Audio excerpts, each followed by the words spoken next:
આપણે પદ્મપુરાણના 42મા દિવસની કથાને આગળ વધારીએ। જીભથી આ મંત્રનો પાઠ તથા મનથી ભગવાનનું સ્મરણ કરતા રહીને પગે ચાલીને જ યાત્રા કરવી જોઈએ, ત્યારે તે મહાન અભ્યુદયની દ્યોતક બને છે। જે મનુષ્ય વાહન દ્વારા યાત્રા કરે છે તેનું ફળ જેના પર સવારી કરે છે તે પ્રાણીની સાથે વહેંચાઈ જાય છે। જોડા પહેરીને જનારને ચોથા ભાગનું ફળ મળે છે અને બળદગાડામાં જનારને ગૌહત્યાનું પાપ લાગે છે। જે અનિચ્છાથી પણ તીર્થયાત્રા કરે છે તેનું અડધું ફળ મળી જાય છે તથા તેના પાપોનો ક્ષય પણ થઈ જાય છે, પરંતુ વિધિ પ્રમાણે તીર્થ દર્શન કરવાથી વિશેષ ફળની પ્રાપ્તિ થાય છે। આ પ્રમાણે મેં સંક્ષેપમાં આ તીર્થની વિધિ કહી છે, આનો વિસ્તાર કર્યો નથી। આ વિધિ પ્રમાણે તમે ભગવાન પુરુષોત્તમના દર્શન કરવા જાઓ। મહારાજ ભગવાન પ્રસન્ન થઈને તમને પોતાની ભક્તિ પ્રદાન કરશે, જેથી એક જ ક્ષણમાં તમારા સંસાર બંધનનો નાશ થઈ જશે। નરશ્રેષ્ઠ તીર્થયાત્રાની આ વિધિ સંપૂર્ણ પાતકોનો નાશ કરવાવાળી છે। જે આ વૃત્તાંત સાંભળે છે તે પોતાના બધા પાપોથી છૂટી જાય છે। સુમતિ કહે છે કે હે સુમિત્રાનંદન, બ્રાહ્મણની આ વાત સાંભળીને રાજા રત્નગ્રીવે તેમના ચરણોમાં પ્રણામ કર્યા। તે સમયે પુરુષોત્તમ તીર્થના દર્શનની ઉત્કંઠાનું તેમનું ચિત્ત વિહવળ થઈ રહ્યું હતું।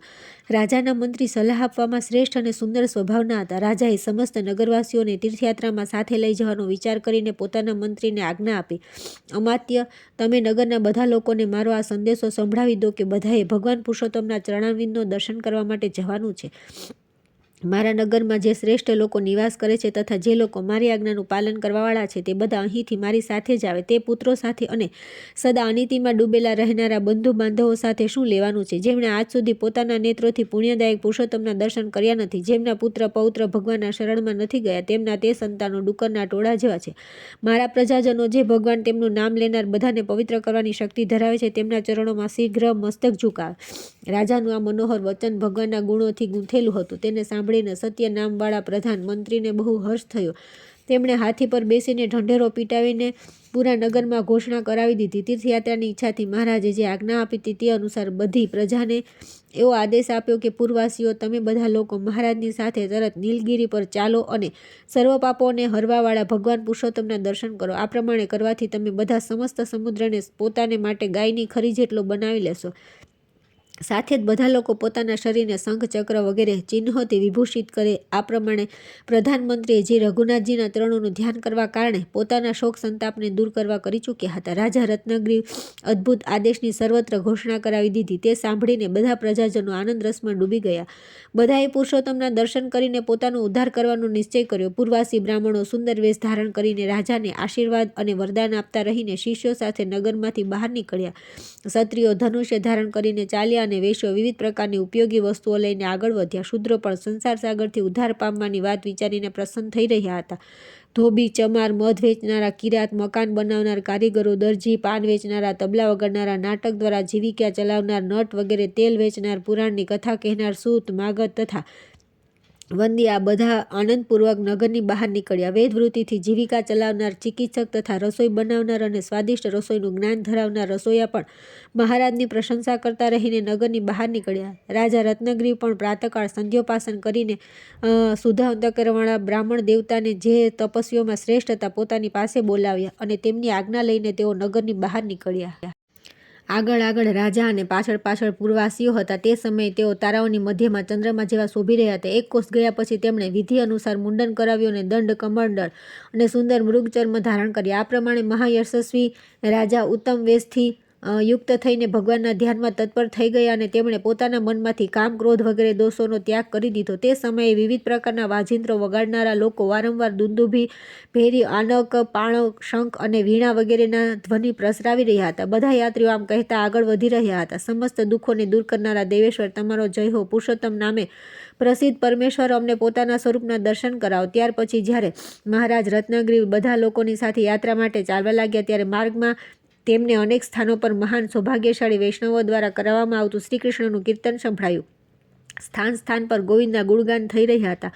ભક્તોને શરણ આપનારા પુરુષોત્તમ લક્ષ્મીપતે તમારો જય હો। કાંચી નરેશ યાત્રા માર્ગમાં અનેક અભ્યુદયકારી તીર્થોનું સેવન અને દર્શન કરતા તથા તપસ્વી બ્રાહ્મણના મુખેથી તેમનો મહિમા પણ સાંભળતા જઈ રહ્યા હતા। ભગવાન વિષ્ણુ સાથે સંબંધિત અનેક પ્રકારના વિચિત્ર વાતો સાંભળવાથી રાજાનું સારી પેઠે મનોરંજન થતું હતું અને તેઓ માર્ગમાં વચ્ચે વચ્ચે પોતાના ગાયકો દ્વારા મહાવિષ્ણુના મહિમાનું ગાન કરાવતા હતા। મહારાજ રત્નગ્રીવ બહુ બુદ્ધિમાન અને જીતેન્દ્રિય હતા। તેઓ સ્થાન સ્થાન પર દિનજનો, અંધજનો, દુઃખીઓ તથા પંગુઓને તેમની ઈચ્છાનુસાર દાન આપતા હતા। સાથે આવેલા બધા લોકો સહિત અનેક તીર્થોમાં સ્નાન કરીને તેઓ પોતાને નિર્મળ અને ભવ્ય બનાવી રહ્યા હતા અને ભગવાનનું ધ્યાન કરતા કરતા આગળ વધી રહ્યા હતા. આગળ જતાં મહારાજે પોતાની સામે એક એવી નદી જોઈ જે બધા પાપોને દૂર કરનારી હતી. તેની અંદર પથ્થર ચક્રના ચિહ્નથી અંકિત હતા. તે નદી મુનિઓના હૃદયની જેમ સ્વચ્છ દેખાતી હતી. તે નદીના કિનારે અનેક મહર્ષિઓના સમુદાય અનેક પંક્તિઓમાં બેસીને તેને સુશોભિત કરી રહ્યા હતા. તે સરિતાના દર્શન કરીને મહારાજે ધર્મના જ્ઞાતા તપસ્વી બ્રાહ્મણને તેનો પરિચય પૂછ્યો, કેમ કે તેઓ અનેક તીર્થોના વિશેષ મહિમાના જ્ઞાનમાં ચઢ્યા હતા. રાજાએ પ્રશ્ન કર્યો, સ્વામીન, મહર્ષિ સમુદાય દ્વારા સેવિત આ પવિત્ર નદી કઈ છે જે પોતાના દર્શનથી મારા ચિત્તમાં અત્યંત આનંદ ઉત્પન્ન કરી રહી છે? બુદ્ધિમાન મહારાજનું આ વચન સાંભળીને વિદ્વાન બ્રાહ્મણે તે તીર્થનું અદ્ભુત મહાત્મ્ય કહેવાનો આરંભ કર્યો. બ્રાહ્મણે કહ્યું કે રાજન, આ ગંડકી નદી છે અને શાલિગ્રામની અને નારાયણી પણ કહે છે. દેવતા અને અસુર બધા આનું સેવન કરે છે. તેના પાવન જળના ઊંચા તરંગો અનેક પાતકોને પણ ભસ્મ કરી નાખે છે. આ નદી પોતાના દર્શનથી, માનસિક સ્પર્શથી, કર્મજનિત તથા જળનું પાન કરવાથી વાણી દ્વારા થનારા પાપ સમુદાયને બાળી નાખે છે. પૂર્વકાળમાં પ્રજાપતિ બ્રહ્માજીએ બધી પ્રજાને વિશેષ પાપમાં લિપ્ત જોઈને પોતાના ગંડસ્થળના જળની બુંદોથી આ પાપનાશીની નદીને ઉત્પન્ન કરી છે. જે ઉત્તમ લહેરોથી સુશોભિત અને પુણ્યસલીલા નદીના જળનો સ્પર્શ કરે છે તે મનુષ્ય પાપી હોય તો પણ પુનઃ માતાના ગર્ભમાં જતા નથી. આ નદીમાંથી જે ચક્રના ચિહ્નથી અલંકૃત પથ્થર પ્રગટ થાય છે તે સાક્ષાત ભગવાનના જ વિગ્રહ છે. ભગવાન જ્યાં તેમના રૂપમાં પ્રાદુર્ભૂત થાય છે. જે મનુષ્ય દરરોજ ચક્રના ચિહ્નથી યુક્ત શાલિગ્રામ શિલાનું પૂજન કરે છે તેણે દંભ અને લોભથી રહિત તથા સદાચારી થવું જોઈએ. પરાઈ સ્ત્રી અને પરાયા ધનથી મનને વાળીને યત્નપૂર્વક ચક્રચંકિત શાલિગ્રામનું પૂજન કરવું જોઈએ. દ્વારકામાં લીધેલ ચક્રનું ચિહ્ન અને ગંડકી નદીની ઉત્પન્ન થયેલા શાલિગ્રામ શિલા બંને મનુષ્યોના 100 જન્મોના પાપ પણ એક જ ક્ષણમાં હરી લે છે. હજારો પાપો કરનાર મનુષ્ય કેમ ન હોય, શાલિગ્રામ શિલાનું ચરણમૃત પીને તત્કાળ પવિત્ર થઈ જાય છે. બ્રાહ્મણ, ક્ષત્રિય, વૈશ્ય તથા વેદોક્ત માર્ગ પર સ્થિત રહેનારા શુદ્ર ગૃહસ્થ પણ શાલિગ્રામની પૂજા કરીને મોક્ષ પ્રાપ્ત કરી શકે છે, પરંતુ સ્ત્રીએ કદી શાલિગ્રામનું પૂજન કરવું જોઈએ નહીં.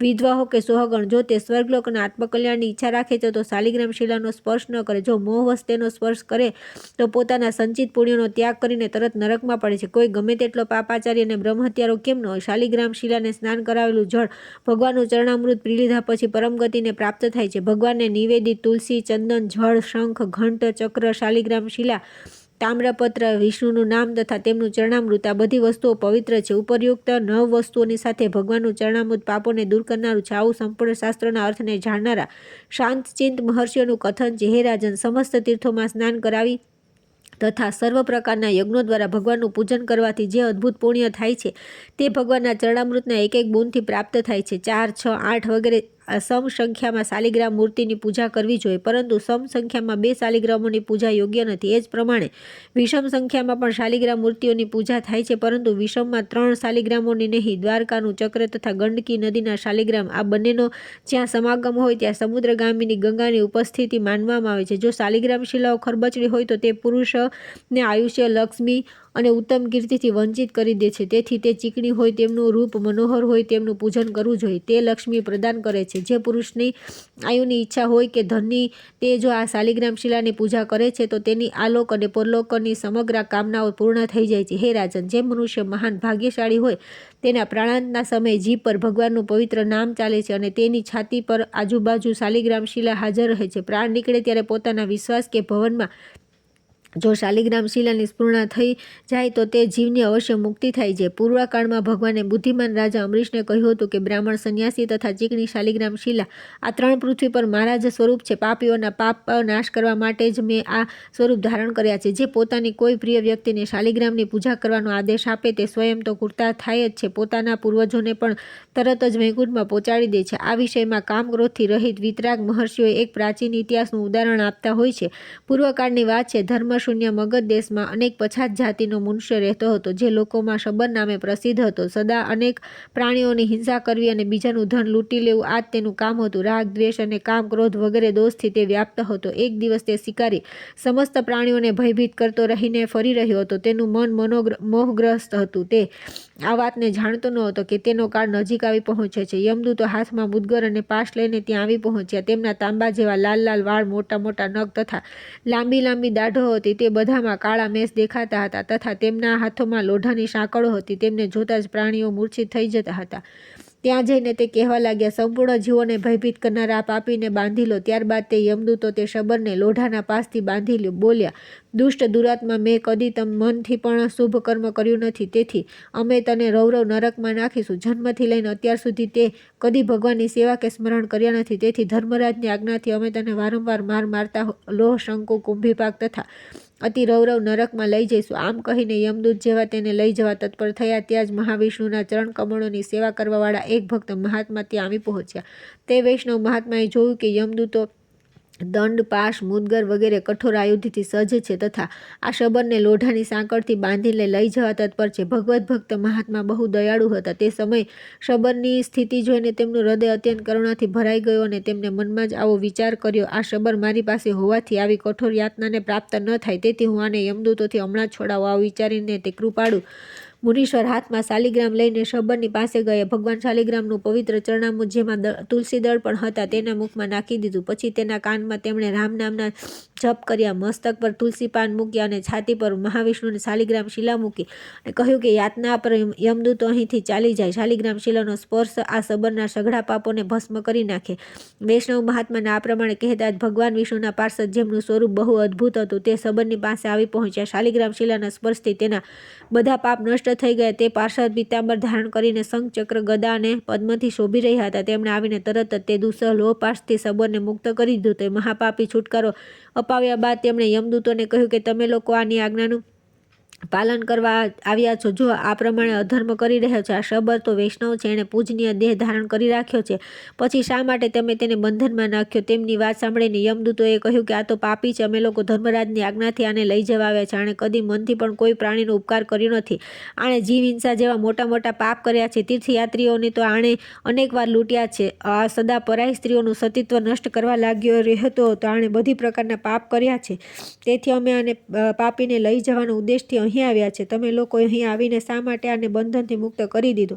વિષ્ણુદૂત બોલ્યા કે યમદૂતો બ્રહ્મોત્યા વગેરેનું પાપ હોય અને અથવા કરોડો પ્રાણીઓનું વધ કરવાનું શાલિગ્રામના શિલાના સ્પર્શથી તે બધા ક્ષણવારમાં બળી જાય છે. જેના કાનમાં અકસ્માત જ રામ નામ પડી જાય, તેના બધા પાપોને એ રીતે ભસ્મ કરી નાખે છે. જેમ આગનો તણખો રૂને, જેના માથા પર તુલસી પર, છાતી પર મનોહર શાલિગ્રામ શિલા તથા મુખ કે કાનમાં રામ નામ હોય તે તત્કાળ મુક્ત થઈ જાય છે. આ શબરના મસ્તક પર પહેલેથી તુલસી રાખેલી છે, એની છાતી પર શાલિગ્રામની શિલા તથા હમણાં તરત જ તેને રામ નામ પણ સંભળાવવામાં આવ્યું છે. તેથી તેના બધા પાપો બળી ગયા અને તેનું શરીર હવે પવિત્ર થઈ ગયું છે. તમને લોકોને શાલિગ્રામ શિલાના મહિમાનું યથાર્થ જ્ઞાન નથી. એ દર્શન, સ્પર્શ અથવા પૂજન કરવાથી તત્કાળ જ બધા પાપોને હરી લે છે. આટલું બોલીને ભગવાન વિષ્ણુના પાર્ષદો ચૂપ થઈ ગયા. યમદૂતોએ જઈને આ અદ્ભુત વાત યમરાજને કહી તથા યમરાજ શ્રી રઘુનાથજીની ભક્તિમાં લાગ્યા રહેતા હતા. તે વૈષ્ણવ મહાત્મા પણ એવું વિચારીને બહુ પ્રસન્ન થયા કે આ યમરાજના પાસથી મુક્ત થઈ ગયો અને હવે પરમપદને પ્રાપ્ત થશે. એ જ સમયે દેવલોકમાંથી અત્યંત મનોહર, અદ્ભુત અને ઉજ્જવળ વિમાન આવ્યું તથા તે શબર તેના પર આરૂઢ થઈને મહાન પુણ્યશાળીઓ દ્વારા સેવિત સ્વર્ગલોકમાં ચાલ્યો ગયો.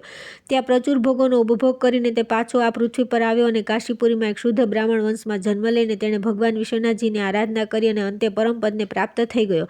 આ શબર પાપી હતો, છતાં સાધુસંગના પ્રભાવથી શાલિગ્રામ શિલાનો સ્પર્શ પામીને યમદૂતોથી ભયંકર પીડાથી મુક્ત થઈને પરમપદને પ્રાપ્ત થઈ ગયો. રાજન, આ મેં તમને શાલિગ્રામના પૂજનનો મહિમા કહ્યો. આનું શ્રવણ કરીને મનુષ્ય બધા પાપોથી છૂટી જાય છે તથા મોક્ષપદને પ્રાપ્ત થાય છે.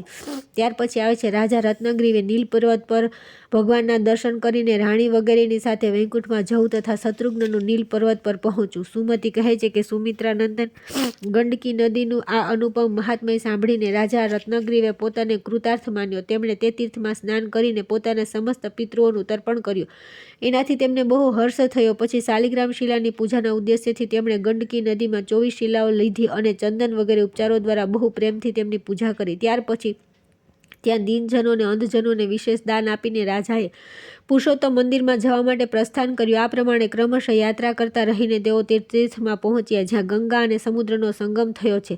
ત્યાં જઈને તેમણે બ્રાહ્મણોને પ્રસન્નતાપૂર્વક પૂછ્યું કે સ્વામી, નીલાચલ અહીંથી કેટલો દૂર છે, જ્યાં સાક્ષાત ભગવાન પુરુષોત્તમ નિવાસ કરે છે તથા દેવતા અને અસુરો પણ જેમને મસ્તક નમાવે છે? ત્યારે તપસ્વી બ્રાહ્મણોને બહુ આશ્ચર્ય થયું. તેમણે રાજાને બહુ આદરથી કહ્યું કે રાજન, નીલ પર્વતનું વિશ્વવંદિત સ્થાન તો આ એક જ છે, પરંતુ ન જાણે તે તમને દેખાતું કેમ નથી? તેઓ વારંવાર આ વાતને દોહરાવવા લાગ્યા કે નીલાચલ તો સ્થાન જ મહાન પુણ્ય ફળ પ્રદાન કરનારું છે તથા જ્યાં ભગવાન પુરુષોત્તમનું નિવાસ છે તે આ જ છે, તે દેખાતું કેમ નથી? આ વાત સમજાતી નથી. આ જ સ્થાન પર મેં સ્નાન કર્યું હતું, અહીં જ મને તે ભીલ મળ્યા હતા, મને આ રસ્તા હું પર્વત પર ચડ્યો હતો. આ વાત સાંભળીને રાજાના મનમાં બહુ દુઃખ થયું. તે કહેવા લાગ્યા કે વિપ્રવર, મને પુરુષોત્તમના દર્શન કઈ રીતે થશે તથા તે નીલ પર્વત કઈ રીતે દેખાશે? મને આનો કોઈ ઉપાય બતાવો. ત્યારે તપસ્વી બ્રાહ્મણે વિસ્મિત થઈને કહ્યું કે રાજન, આપણા બધા ગંગાસાગરમાં સંગમમાં સ્નાન કરીએ. અહીં ત્યાં સુધી રોકાઈ જઈએ કે જ્યાં સુધી નીલાચલ પર્વતના દર્શન ન થાય. ભગવાન પુરુષોત્તમ પાપાહારી કહેવાય છે. તેઓ ભક્તવત્સલ નામ ધારણ કરે છે, તેથી આપણા પર શીઘ્ર કૃપા કરશે. તેઓ દેવાધિદેવના પણ શિરોમણી છે, પોતાના ભક્તોને કદી પરિત્યાગ કરતા નથી. અત્યાર સુધી તેમણે અનેક ભક્તોની રક્ષા કરી છે, તેથી હે મહામતે, તમે એમના ગુણગાન કરો. બ્રાહ્મણની વાત સાંભળીને રાજાએ વ્યથિત ચિત્તે ગંગાસાગર સંગમમાં સ્નાન કર્યું. ત્યાર પછી તેમણે ઉપવાસનું વ્રત લીધું. જ્યારે ભગવાન પુરુષોત્તમ દર્શન આપવાની કૃપા કરશે ત્યારે તેમની પૂજા ભોજન કરાવીશ, અન્યથા નિરાહાર જ રહીશ. એવો નિયમ લઈને તેઓ ગંગાસાગરના તટ પર બેસી ગયા અને ભગવાનના ગુણગાન કરતા રહીને ઉપવાસ વ્રતનું પાલન કરવા લાગ્યા. રાજા બોલ્યા કે પ્રભુ, તમે દીન લોકો પર દયા કરનારા છો, તમારો જય હો. ભક્તોના દુઃખ દૂર કરનારા પુરુષોત્તમ, તમારું નામ મંગલમય છે, તમારો જય હો.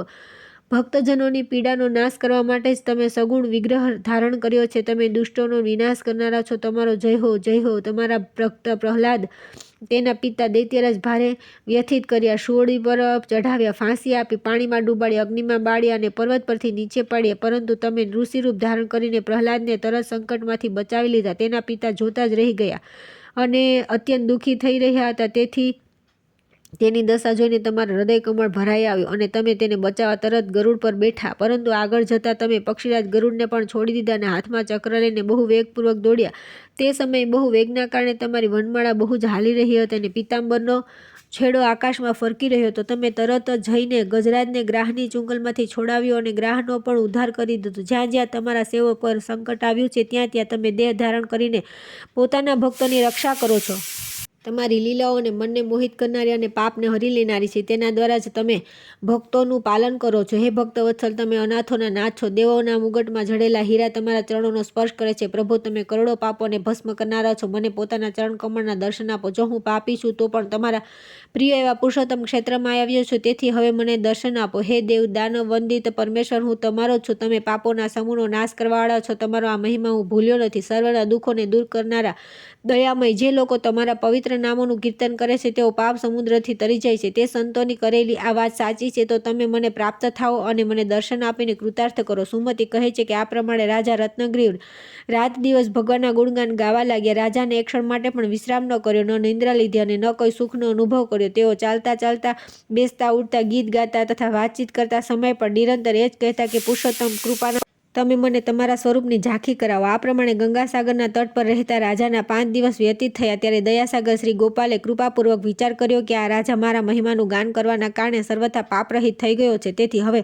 તેને મારા દેવદાનવ વંદિત પ્રિયતમ વિગ્રહના દર્શન થવા જોઈએ. એવું વિચારીને ભગવાનનું હૃદય કરુણાથી ભરાઈ ગયો અને તેઓ સંન્યાસીના વેશમાં રાજાની પાસે ગયા. તપસ્વી બ્રાહ્મણે જોયું કે ભગવાન પોતાના ભક્ત પર કૃપા કરવા માટે હાથમાં ત્રિદંડ લઈને યતિના વેશમાં અહીં આવ્યા છે. નૃપશ્રેષ્ઠ રત્નગ્રીવે ઓમ નમો નારાયણ કહીને સંન્યાસી મહાત્માના નમસ્કાર કર્યા અને અર્ધ્યપાદ્ય તથા આસન વગેરે અર્પણ કરીને તેમનું વિધિવત પૂજન કર્યું. ત્યાર પછી તેઓ બોલ્યા કે હે મહાત્મા, આજે મારા સૌભાગ્યની કોઈ સીમા નથી, કારણ કે આજે તમારા જેવા સાધુ પુરુષે કૃપાપૂર્વક મને દર્શન આપ્યા છે. મને લાગે છે કે હવે ભગવાન ગોવિંદ પણ મને દર્શન આપશે. આ સાંભળીને સંન્યાસી બાબાએ કહ્યું કે રાજન, મારી વાત સાંભળો. હું મારી જ્ઞાન શક્તિ ભૂત, ભવિષ્ય અને વર્તમાન ત્રણેય કાળની વાતો જાણું છું, તેથી જે કંઈ પણ કહું તે એકાગ્રતાથી સાંભળો. કાલે બપોરે ભગવાન તમને દર્શન આપશે. જે દર્શન બ્રહ્માજીના માટે પણ દુર્લભ છે તે તમને સુલભ થશે. તમે પોતાના 5 આત્મીયજનોની સાથે પરમપદને પ્રાપ્ત થશો. તમે, તમારા મંત્રી, તમારા પત્ની, આ તપસ્વી બ્રાહ્મણ તથા તમારા નગરમાં રહેનારા કરમ નામનો સાધુ, જે જાતિનો વણકર છે, આ બધાની સાથે તમે પર્વતશ્રેષ્ઠ નીલગિરી પર્વત પર જઈ શકશો. તે પર્વત દેવતાઓ દ્વારા પૂજિત તથા બ્રહ્મા અને ઇન્દ્ર દ્વારા અભિવંદિત છે. આમ કહીને સંન્યાસી ત્યાંથી અંતર્ધ્યાન થઈ ગયા. તેમની વાત સાંભળીને રાજાને બહુ હર્ષ થયો અને વિસ્મય પણ. તેમણે તપસ્વી બ્રાહ્મણને પૂછ્યું કે સ્વામીન, તે સંન્યાસી કોણ હતા? તેઓ ક્યાં ચાલ્યા ગયા? તેમણે મારા ચિત્તને અતિ હર્ષ પ્રદાન કર્યો છે. તપસ્વી બ્રાહ્મણે કહ્યું કે રાજન, તેઓ સમસ્ત પાપોનો નાશ કરનારા ભગવાન પુરુષોત્તમ જ હતા, જે જે તમારા મહાન પ્રેમથી આકૃષ્ટ થઈને અહીં આવ્યા હતા. કાલે બપોરે મહાન નીલગિરી પર્વત તમારી સામે પ્રગટ થશે. તમે તેના પર ચઢીને ભગવાનના દર્શન કરીને કૃતાર્થ થઈ જશો. બ્રાહ્મણનું આ વચન અમૃત જેવું સુખદ લાગ્યું. તે વચને રાજાની બધી ચિંતાઓનો નાશ કરી નાખ્યો. તે સમયે કાશી નરેશને જે આનંદ મળ્યો તેને બ્રહ્માજી પણ અનુભવ કરી શકતા નથી. દુંદુભી વાગવા લાગી તથા વીણાપણો અને ગૌમુખ વગેરે વાજિંત્રો વાગી ઉઠ્યા. મહારાજ રત્નગ્રીવના મનમાં તે સમયે બહુ આનંદ છવાઈ ગયો હતો. તેઓ પ્રતિક્ષણ ભગવાનના ગુણગાન કરતા રહીને નાચતા ઊભા થયા હતા, હસતા બોલ્યા અને વાત કરતા હતા. તેમને તમામ સંતાપોનો નાશ કરનાર અગાધ આનંદની પ્રાપ્તિ થઈ હતી. ત્યાર પછી પૂરો દિવસ ભગવાનના સ્મરણ અને કીર્તનમાં વ્યતીત કરીને રાજા રત્નગ્રીવ રાતે ગંગાજીના તટ પર જે મહાન ફળપ્રદ છે સૂઈ ગયા. સ્વપ્નમાં તેમણે જોયું કે મારું સ્વરૂપ ચતુર્ભુજ થઈ ગયું છે. મેં શંખ, ચક્ર, ગદા, પદ્મ અને શાંખધનુષ્ય ધારણ કર્યા છે તથા ભગવાન પુરુષોત્તમની સામે રુદ્ર વગેરે દેવતાઓની સાથે નૃત્ય કરી રહ્યો છું. તેમને એ પણ દેખાયું કે શંખ, ચક્ર, ગદા અને પદ્મ વગેરે આયુધ તથા વિશ્વક્સેન વગેરે પાર્ષદ પરમ સુંદર દિવ્ય સ્વરૂપમાં પ્રગટ થઈ સદા લક્ષ્મીપતિની ઉપાસનામાં સંલગ્ન રહે છે. આ બધું જોઈને તેમને અત્યંત હર્ષ થયો. પોતાની મનોવાંછિત કામના પૂર્ણ કરનારા ભગવાન પુરુષોત્તમના દર્શન પામીને મહાબુદ્ધિમાન રાજાએ પોતાને તેમનો કૃપાપાત્ર માન્યો. સ્વપ્નમાં આ બધું જોઈને જ્યારે તેઓ પ્રાતઃકાળે જાગ્યા ત્યારે તપસ્વી બ્રાહ્મણને બોલાવીને તેમણે પોતાના સ્વપ્નની બધી વાત કહી. તે સાંભળીને બુદ્ધિમાન બ્રાહ્મણને ભારે આશ્ચર્ય થયું. તેમણે કહ્યું કે રાજન, તમે જે ભગવાન પુરુષોત્તમના દર્શન કર્યા છે તેઓ તમને શંખ, ચક્ર, ગદા, પદ્મથી વિભૂષિત પોતાનું ચતુર્ભુજ સ્વરૂપ આપવા ઈચ્છે છે. આ સાંભળી રાજા રત્નગ્રીવે દીન દુખીઓને તેના ઈચ્છા અનુસાર દાન આપ્યું. પછી ગંગાસાગર સંગમમાં સ્નાન કરીને દેવતાઓ અને પિતૃઓનું તર્પણ કર્યું તથા ભગવાનના ગુણોનું ગાન કરતા રહીને તેઓ તેમના દર્શનની પ્રતીક્ષા કરવા લાગ્યા. ત્યાર પછી જ્યારે બપોરનો સમય થયો ત્યારે આકાશમાં વારંવાર દુંદુભીઓ વાગવા લાગી. દેવતાઓ દ્વારા તે વાજિંત્ર વગાડતા હોવાથી તેમને બહુ જોરથી અવાજ થતો હતો. ઓચિંતા રાજાના મસ્તક પર પુષ્પની વર્ષા થઈ. દેવતાઓ કહેવા લાગ્યા કે નૃપશ્રેષ્ઠ, તમે ધન્ય છો. હવે તમે નીલચાલના પ્રત્યક્ષ દર્શન કરો. દેવતાઓની આ વાત જેવી રાજાના કાનમાં પડી કે તરત જ નીલગિરીના નામે પ્રસિદ્ધ તે મહાપર્વત તેમની આંખો સામે પ્રગટ થઈ ગયો. કરોડો સૂર્ય જેવો તેનો પ્રકાશ હતો. ચારે બાજુથી સોના ચાંદીના શિખરો તેની શોભા વધારી રહેતા. રાજા વિચારવા લાગ્યા કે શું અગ્નિ પ્રજ્વલિત થઈ રહ્યો છે અથવા બીજા સૂર્યનો ઉદય થઈ રહ્યો છે અથવા સ્થિર કાંતિ ધારણ કરનાર વિદ્યુત પુંજ જ ઓચિંતો સામે પ્રગટ થઈ ગયો છે. તપસ્વી બ્રાહ્મણે અત્યંત શોભા સંપન્ન નીલગિરી જોઈને રાજાને કહ્યું કે રાજન, આજ તે પરમ પવિત્ર મહાન પર્વત છે. આ સાંભળીને નૃપશ્રેષ્ઠ રત્નગ્રીવે મસ્તક ઝુકાવીને તેને પ્રણામ કર્યા અને કહ્યું કે હું ધન્ય અને કૃતકૃત્ય થઈ ગયો, કેમ કે અત્યારે મને નીલાચલના પ્રત્યક્ષ દર્શન થઈ રહ્યા છે. રાજમંત્રી, રાણી અને કરમ નામનો વણકર આ બધા પણ નીલાચલના દર્શન કરીને બહુ પ્રસન્ન થયા. નરશ્રેષ્ઠ ઉપરોક્ત 5 વ્યક્તિઓએ વિજય નામના મુહૂર્તમાં નીલગિરી પર ચડવાનો આરંભ કર્યો. તે સમયે પણ તેમણે દેવતાઓના વાજિંત્રોનો ધ્વનિ સંભળાતો હતો. પર્વતના ઉપરના શિખર પર જે વિચિત્ર વૃક્ષોથી સુશોભિત થઈ રહ્યું હતું તેમણે એક સોનાથી મઢેલું પરમ સુંદર દેવાલય જોયું, જ્યાં દરરોજ બ્રહ્માજી આવીને ભગવાનની પૂજા કરે છે તથા શ્રીહરિને સંતોષ આપનાર ભોગ લગાવે છે. તે અદ્ભુત અને ઉજ્જવળ દેવાલય જોઈને રાજાએ બધાની સાથે તેમાં પ્રવેશ કર્યો. ત્યાં એક સોનાનું સિંહાસન હતું જે કિંમતી રત્નોથી જડેલું હોવાના કારણે અત્યંત આકર્ષક દેખાતું હતું. તેની ઉપર ભગવાન ચતુર્ભુજ રૂપે બિરાજી રહ્યા હતા. તેમની ઝાંખી અતિ મનોહર દેખાતી હતી. ચંડ, પ્રચંડ અને વિજય વગેરે પાર્ષદો તેમની સેવામાં ઊભા હતા. નૃપશ્રેષ્ઠ રત્નગિરીએ પોતાની રાણી અને સેવકો સહિત ભગવાનને પ્રણામ કર્યા. ત્યાર પછી વેદોક્ત મંત્રો દ્વારા તેમને વિધિવત સ્નાન કરાવ્યું અને પ્રસન્નચિત્તે અર્ધ્ય, પાદ્ય વગેરે ઉપચારો અર્પણ કર્યા. ત્યાર પછી ભગવાનના શ્રી વિગ્રહમાં ચંદન લગાવીને તેમને વસ્ત્ર અર્પણ કર્યું તથા ધૂપ આરતી કરીને તેમને સ્વાદિષ્ટ નૈવેદ્ય અર્પણ કર્યું. અંતમાં ફરી પ્રણામ કરીને તપસ્વી બ્રાહ્મણની સાથે તેઓ ભગવાનની સ્તુતિ કરવા લાગ્યા. તેમાં તેમણે પોતાની બુદ્ધિ અનુસાર શ્રીહરિના ગુણોના સમુદાયથી ગ્રથિત સ્ત્રોતો સંભળાવે. રાજા બોલ્યા કે ભગવાન એકમાત્ર તમે જ અંતર્યામી છો. તમે જ પ્રકૃતિથી પર સાક્ષાત ભગવાન છો. તમે કાર્ય અને કાર્યથી ભિન્ન તથા મહતત્વથી વગેરે પૂજિત છો. સૃષ્ટિની રચનામાં કુશળ બ્રહ્માજી તમારા નાભિકમળથી ઉત્પન્ન થયા તથા સંહારકારી રુદ્રનો આવિર્ભાવ થયો પણ તમારા જ નેત્રોથી થયો. તમારી આજ્ઞાથી બ્રહ્માજી આ સંસારની રચના કરે છે. પુરાણ પુરુષ આદિકાળનું જે સ્થાવર જંગમ રૂપ જગત દેખાય છે તે બધું તમારાથી ઉત્પન્ન થયું છે. તમે જ તેમાં ચેતના શક્તિ દ્વારા આ સંસારને ચેતન બનાવો છો. હે જગદીશ્વર, વાસ્તવમાં તમારો જન્મ તો કદી થતો જ નથી, તેથી તમારો અંત પણ નથી. પ્રભુ, તમારામાં વૃદ્ધિ, ક્ષય અને પરિણામ આ ત્રણેય વિકારોનો સર્વથા અભાવ છે. છતાં પણ તમે ભક્તોની રક્ષા અને ધર્મની સ્થાપના માટે પોતાને અનુરૂપ ગુણોથી યુક્ત દિવ્ય જન્મ કર્મ સ્વીકાર કરો છો. તમે મત્સ્યાવતાર ધારણ કરીને શંખાસુરને માર્યો અને વેદોની રક્ષા કરી. હે બ્રહ્મણ, તમે મહાપુરુષ અને સર્વના આદિ છો. હે મહાવિષ્ણુ, શેષ પણ તમારા મહિમાને જાણતો નથી. ભગવતી વાણી પણ તમને સમજી શકતી નથી. પછી મારા જેવા અજ્ઞાની જીવ કઈ રીતે તમારી સ્તુતિ કરવા સમર્થ થઈ શકે? આ પ્રમાણે સ્તુતિ કરીને રાજાએ ભગવાનના ચરણોમાં મસ્તક ઝુકાવીને ફરી પ્રણામ કર્યા. તે સમયે તેમનો સ્વર ગદગદ થઈ રહ્યો હતો. સમસ્ત અંગોમાં રોમાંચનો અનુભવ થઈ રહ્યો હતો. તેમની આ સ્તુતિથી ભગવાન પુરુષોત્તમ બહુ પ્રસન્ન થયા. તેમણે રાજાને સત્ય અને સાર્થક વચન કહ્યું. ભગવાન બોલ્યા કે હે રાજન, તમારા દ્વારા કરવામાં આવેલી આ સ્તુતિથી મને બહુ હર્ષ થયો છે. મહારાજ, તમે એ જાણી લો કે હું પ્રકૃતિથી પર રહેનાર પરમાત્મા છું. હવે તમે શીઘ્ર મારો પ્રસાદ ગ્રહણ કરો. આનાથી પરમ મનોહર ચતુર્ભુજ રૂપને પ્રાપ્ત થઈ પરમપદને પ્રાપ્ત થઈ જશો. જે મનુષ્ય તમારા કરેલા સ્તોત્રથી મારી સ્તુતિ કરશે તેને પણ હું મારા દર્શન આપીશ, જે ભોગ અને મોક્ષ બંને પ્રદાન કરનારા છે. ભગવાન આ વચન સાંભળીને રાજાએ પોતાની સેવામાં રહેનારા અને સ્વજનોની સાથે નૈવેદ્યનું ભક્ષણ કર્યું. ત્યાર પછી શુદ્ર ઘંટિકાઓથી સુશોભિત સુંદર વિમાન ત્યાં આવ્યું. તે સમયે મહાત્મા રાજા રત્નાગિરીએ જે ભગવાનના કૃપાપાત્ર થઈ ચૂક્યા હતા, શ્રી પુરુષોત્તમ દેવના દર્શન કરીને તેમના ચરણોમાં પ્રણામ કર્યા હતા. તેમની આજ્ઞા લઈને પોતાની રાણી સાથે વિમાનમાં જઈને બેસી ગયા. પછી તેઓ ભગવાનના અદ્ભુત વૈકુંઠલોકમાં ચાલ્યા ગયા. રાજાના મંત્રી પણ ધર્મપરાયણ તથા ધર્મવેતાઓમાં સર્વશ્રેષ્ઠ હતા, તેથી તેઓ પણ વિમાનમાં બેસીને તેમની સાથે ગયા. સંપૂર્ણ તીર્થોમાં સ્નાન કરનારા તપસ્વી બ્રાહ્મણ પણ ચતુર્ભુજ સ્વરૂપને પ્રાપ્ત થઈને વૈકુંઠમાં ચાલ્યા ગયા. એ જ પ્રમાણે કરંબે પણ ભગવાનના ગુણાનુવાદ ગાવાના પુણ્યથી તેમના દર્શન કર્યા અને દેવતાઓ માટે દુર્લભ ભગવદ્ધામમાં પ્રસ્થાન કર્યું. બધા એક જ સાથે પરમ અદ્ભુત વિષ્ણુલોક તરફ પ્રસ્થિત થઈ ગયા. બધા ચતુર્ભુજ હતા. બધાના હાથમાં શંખ, ચક્ર, ગદા અને પદ્મ શોભી રહ્યા હતા. બધા મેઘ જેવા શ્યામ સુંદર અને વિશુદ્ધ સ્વભાવના હતા.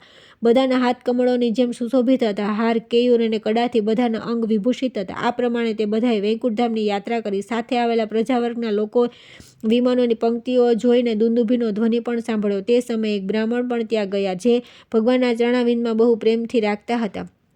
તેમના મન પર ભગવદ્ વિરહનો એટલો પ્રભાવ પડ્યો કે ચતુર્ભુજ સ્વરૂપ થઈ ગયા. આ અદ્ભુત વાત જોઈને બધા લોકો બ્રાહ્મણના સૌભાગ્યની પ્રશંસા કરવા લાગ્યા. ગંગાસાગર સંગમમાં સ્નાન કરીને કાંચી નગરીમાં પાછા આવ્યા. બધા લોકો કહેતા હતા કે ઉત્તમ બુદ્ધિવાળા મહારાજ રત્નાગિરીનું અહોભાગ્ય છે કે જેઓ આ શરીરથી વિષ્ણુના પરમધામમાં ચાલ્યા ગયા. સુમતિ કહે છે કે હે રાજન, આ જ એ નીલગિરી છે જેનો ભગવાન પુરુષોત્તમે આદર વધાર્યો. તેના દર્શન કરવા માત્રથી મનુષ્ય પરમપદ વૈકુંઠને પ્રાપ્ત થઈ જાય છે. જે સૌભાગ્યશાળી પુરુષ નીલગિરીના આ મહાત્મ્યને સાંભળે છે તથા તે બીજાને સંભળાવે છે, તે બંને પરમધામને પ્રાપ્ત થાય છે. આનું શ્રવણ અને સ્મરણ કરવા માત્રથી અશુભ સ્વપ્ન નષ્ટ થઈ જાય છે તથા અંતમાં ભગવાન પુરુષોત્તમ તથા સંસારથી ઉદ્ધાર કરી દે છે. આ નીલચલ નિવાસી પુરુષોત્તમ શ્રી રામચંદ્રજીના સ્વરૂપ છે તથા દેવી સીતા સાક્ષાત મહાલક્ષ્મી છે. આ બંને દંપતી સમસ્ત કારણોના પણ કારણ છે. ભગવાન શ્રી રામ અશ્વમેઘ યજ્ઞનું અનુષ્ઠાન કરીને સંપૂર્ણ લોકોને પવિત્ર કરી દેશે. તેનું નામ બ્રહ્મહત્યાના પ્રાયશ્ચિતમાં પણ જપવા માટે સૂચવ્યું છે. રામ નામ લેવાથી બ્રહ્મહત્યા જેવા પાતક પણ ના થઈ જાય છે. હે સુમિત્રા નંદન, અત્યારે તમારા યજ્ઞ સંબંધી ઘોડો પર્વત શ્રેષ્ઠ નીલગિરી નિકટ જઈ પહોંચ્યો છે. હે મહામતે, તમે પણ ત્યાં જઈને ભગવાન પુરુષોત્તમને નમસ્કાર કરો. ત્યાં જવાથી આપણે બધા લોકો નિષ્પાપ થઈને અંતે પરમપદને પ્રાપ્ત થઈશું, કેમ કે ભગવાનના પ્રસાદથી અત્યાર સુધી અનેક મનુષ્ય ભવસાગરને પાર થઈ ચૂક્યા છે. હે વાત્સ્યાયનજી, આ પ્રમાણે સુમતિ ભગવાનના મહિમાનું વર્ણન કરી રહ્યા હતા. એટલામાં તે ઘોડો પોતાના પગથી ધરતી ખોતરતો વાયુ જેવા વેગથી ચાલીને નીલાચલ પર પહોંચી ગયો. ત્યારે રાજા શત્રુઘ્ન પણ તેની પાછળ પાછળ જઈને નીલગિરી પર્વત પર પહોંચ્યા અને ગંગાસાગર સંગમાં સ્નાન કરીને પુરુષોત્તમના દર્શન કરવા માટે નિકટ ગયા. જઈને જોયું, તેમણે દેવ દાનવ વંદિત ભગવાનને પ્રણામ કર્યા અને તેમની સ્તુતિ કરીને પોતે પણ કૃતાર્થ માન્યા. ત્યાર પછી આવે છે ચંક્રાંકા નગરીના રાજકુમાર દમન દ્વારા ઘોડાને પકડવો તથા રાજકુમારનું પ્રતાપરાજ્ઞને યુદ્ધમાં પરાસ્ત કરીને સ્વયં પુષ્કળ દ્વારા પરાજિત થવું.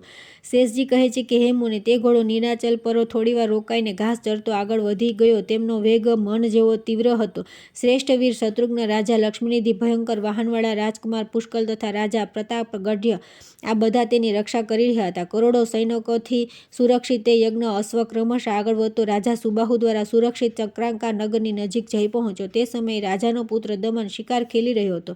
તેની દ્રષ્ટિ ઘોડા પર પડી. તે ચંદન વગેરેથી ચર્ચિત તથા મસ્તક પર સુવર્ણ પાત્રથી શોભાયમાન હતો. રાજકુમાર દમને તે પત્ર વાંચ્યો. પોતાનો અભિપ્રાય સમજીને તે બોલ્યો કે ભૂમંડળ પર મારા પિતાજીની હયાતીમાં આટલો મોટો અહંકાર કેવો! જેણે આ ઘમંડ પ્રદર્શિત કર્યો છે તેને મારા ધનુષ્યથી છૂટેલા બાણ આવી ઉદ્ધતાનું ફળ ચકાડશે. આજે મારા તીક્ષ્ણ બાણ શત્રુઘ્નના સંપૂર્ણ શરીરને ઘાયલ કરીને તેને લોહી લુહાણ કરી દેશે, જેથી તેઓ ફૂલોથી ખીલેલા પલાશ જેવા દેખાશે. આજે બધા શ્રેષ્ઠ યોદ્ધા મારી પૂજાઓના બળને જોઈ લે. હું મારા ધનુષ્યથી કરોડો બાણોની વૃષ્ટિ કરીશ. રાજકુમાર દમને આમ કહી ઘોડાને તો પોતાના નગરમાં મોકલી દીધો અને સ્વયં હર્ષ તથા ઉત્સાહમાં આવીને સેનાપતિને કહ્યું કે મહામતે, શત્રુઓનો સામનો કરવા માટે મારી સેના તૈયાર કરો. આ પ્રમાણે સેનાને સુસજ્જ કરીને તે સ્વયં યુદ્ધક્ષેત્રમાં સામે જઈને ઊભા રહી ગયા. તે સમયે તેનું સ્વરૂપ બહુ ઉગ્ર દેખાતું હતું. એ દરમિયાન ઘોડાની પાછળ ચાલનાર યોદ્ધા પણ ત્યાં આવી પહોંચ્યા અને અત્યંત વ્યાકુળ થઈને વારંવાર એકબીજાને પૂછવા લાગ્યા, મહારાજને તો યજ્ઞ સંબંધી અશ્વ જે કપાળમાં બાંધેલા પત્રથી ચિહ્નિત હતો તે ક્યાં ચાલ્યો ગયો? એટલામાં શત્રુઓને તપાવનાર રાજા પ્રતાપગિરિએ જોયું કે સામે જ કોઈ સેના તૈયાર થઈને ઊભી છે. વિરોચિત શબ્દોનું ઉચ્ચારણ કરતા રહીને ગર્જના કરી.